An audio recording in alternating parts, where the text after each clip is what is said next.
రే పాకిస్తాన్ కా ఫౌజియోస్ అందరూ బ్యాగులు సర్దుకున్నారా? అదేంటి ఒక్క మ్యాచ్ ఓడిపోయినందుకు మనల్ని ఇంటికి దొబ్బేమన్నారా? అంగట్లో అన్ని ఉన్న అల్లుడి నోట్లో శని ఉన్నట్టు మన పాకిస్తాన్ లో జరిగే ఛాంపియన్స్ ట్రోఫీ నుండి మనల్ని ఎవర్రా గెంటేసేది? పొద్దున్నే రాత్రి మిగిలిన బిర్యానీ తినొచ్చావా ఏంటి? పొద్దున్నే బిర్యానీ ఏంటన్నా లంచ్ లో తిందామని డిసైడ్ అయ్యా. నువ్వు సూపర్ రా. పొద్దున్నే మధ్యాహ్నం తినే భోజనం గురించి ప్లానింగ్ లో ఉన్నావు, కానీ మన నెక్స్ట్ మ్యాచ్ కోసం దుబాయ్ వెళ్ళాలనే సోయ మాత్రం లేదు నీకు. ఓ ఇందుకా నువ్వు బ్యాగులు సర్దుకోమని చెప్పింది? సరే అన్న, వెళ్ళి బ్యాగు సర్దేసుకుంటాలే, కానీ మధ్యాహ్నం ఫ్లైట్లో బిర్యానీ ఉండేలా చూడు. అబ్బా ఏం టైమింగ్ రానిది. ప్రపంచం తలకిందలైనా నీ ప్లానింగ్లో మాత్రం తేడా రాకూడదు. అసలు మిమ్మల్ని కాదు, మన కెప్టెన్ ఏంటి బాబరన్న పిలిచావా? లేదు అరిచాను. అంత గొంతేసుకుని అరవడం దేనికన్నా ఒక్క మిస్ కాల్ ఇస్తే వచ్చేవాడిని కదా. నేను మిస్డ్ కాల్ ఇవ్వడం కాదురా, నువ్వు అందరికీ కాల్ చేసి ఇండియా మీద ఎలా గెలవాలి ప్లాన్ చెయ్యాలి, కాస్త కెప్టెన్ లాగా బిహేవ్ చేయరా, నీకు దండం పెడతా. నువ్వు ప్లేయర్ లాగా బిహేవ్ చేస్తే నేను కెప్టెన్ లాగా నా పని నేను చేసుకుంటా. వీడు అమాయకంగా అన్నాడా లేక ఇండైరెక్ట్ గా మూసుకొని కూర్చో నేను చూసుకుంటా అన్నాడా? సర్లే దుబాయ్ వెళ్ళాక చూసుకుందాం. ఏం రోహిత్, పాకిస్తాన్ టీం దుబాయ్ వచ్చేసింది. ఇక మన చేతిలో ఓడిపోవడమే వాళ్ళకు మిగిలింది. ఈ టైం కోసమే కాయలు కాచేదాకా ఎదురు చూస్తున్నా కోహ్లీ. ఎక్కడైతే మన పరువు పోయిందో అక్కడే గెలిచి తల ఎత్తుకొని నిలబడాలి. కరెక్ట్ రోహిత్, మళ్ళీ మనకు ఇలాంటి ఛాన్స్ ఇక వస్తుందో లేదో. ఇదే మన ఆఖరి అవకాశం అనుకుందాం. రెచ్చిపోయి ఆడదాం. ఆ పాకిస్తాన్ మీద 2017 పగను తీర్చుకుందాం. అవును కోహ్లీ అన్న, ఆ రోజు నేను పిచ్చ కొట్టినా కానీ ఇండియాను గెలిపించుకోలేకపోయాను. ఆ బాధ నన్ను ఇప్పటికీ వెంటాడుతోంది. నాకు అలాగే ఉంది హార్దిక్. ఆ లెక్కలన్నీ ఇప్పుడు తీర్చిపడేద్దాం. 2017 ఒక లెక్క, 2023 ఒక లెక్క. ఈ గిల్లుగాడు వచ్చాడని చెప్పండి అన్నా. అప్పుడు నువ్వు టీంలో లేవురా. ఆ పగ మాది, ప్రతీకారం మాది.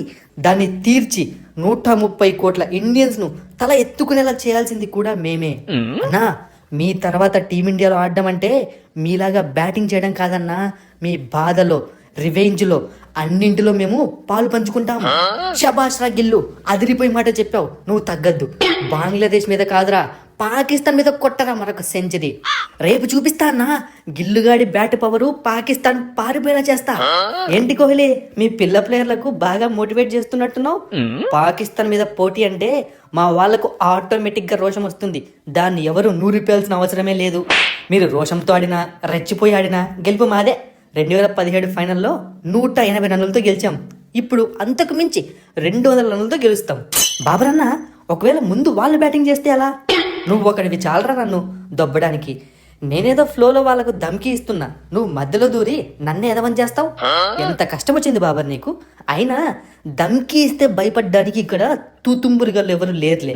ముందు వెళ్ళి మీ టీంకి మోటివేషన్ చేసుకో. టీమిండియా మీద పోటీ అంటే మా వాళ్ళకు కూడా మోటివేషన్ ఇవ్వాల్సిన అవసరం లేదు. రెచ్చిపోయి ఆడతారు. మీరెంత రెచ్చిపోయినా మ్యాచ్ లో మా ముందు తోక ముడవాల్సిందే. ముడవకపోతే ఏం చేస్తానంట? ఆ తోకల్ని తొక్కుకుంటూ పోతాం. ఒరే రిజ్వాన్, నువ్వు మన టీమా వాళ్ళ టీమారా? ప్రతిసారి నీ ఎంట్రీ ఏంట్రా? సరే మాట్లాడుకో, కానీ as a captain last punch మాత్రం నేనే ఇస్తాను. సరేరా, నేను మాట్లాడడం అయ్యాక పిలుస్తా. వచ్చి ఆ పంచ్ ఏదో వేసుకుని ఆనందపడు. మీరు పంచుల కోసమే ఇంత కొట్లాడుతున్నారు. రేపు గ్రౌండ్ లో బ్యాటింగ్ కోసం కూడా ఇలాగే చేస్తారా ఏంటి? రేపు బ్యాటింగ్ నీకు, బౌలింగ్ నాకు అంటూ ఏమీ ఉండదు. అందరిది ఒకటే ఉమ్మడి ఎజెండా, ఇండియాను ఓడించడం.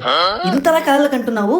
రేపు మా చేతిలో ఓడిపోయాక, సారీ ఘోరంగా ఓడిపోయాక ఏమైపోతావో ఏంటో బాబర్ నువ్వు. నాకు కూడా సేమ్ డౌట్ అప్పటి నుండి మైండ్ లో రన్ అవుతుంది.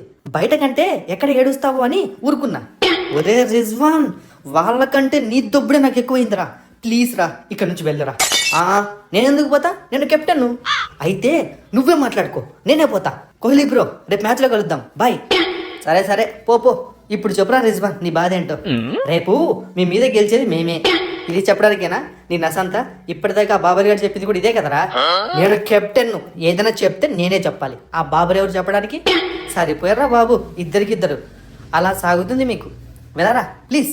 ఏమన్నా ఉంటే గ్రౌండ్ లో చూసుకుందాం.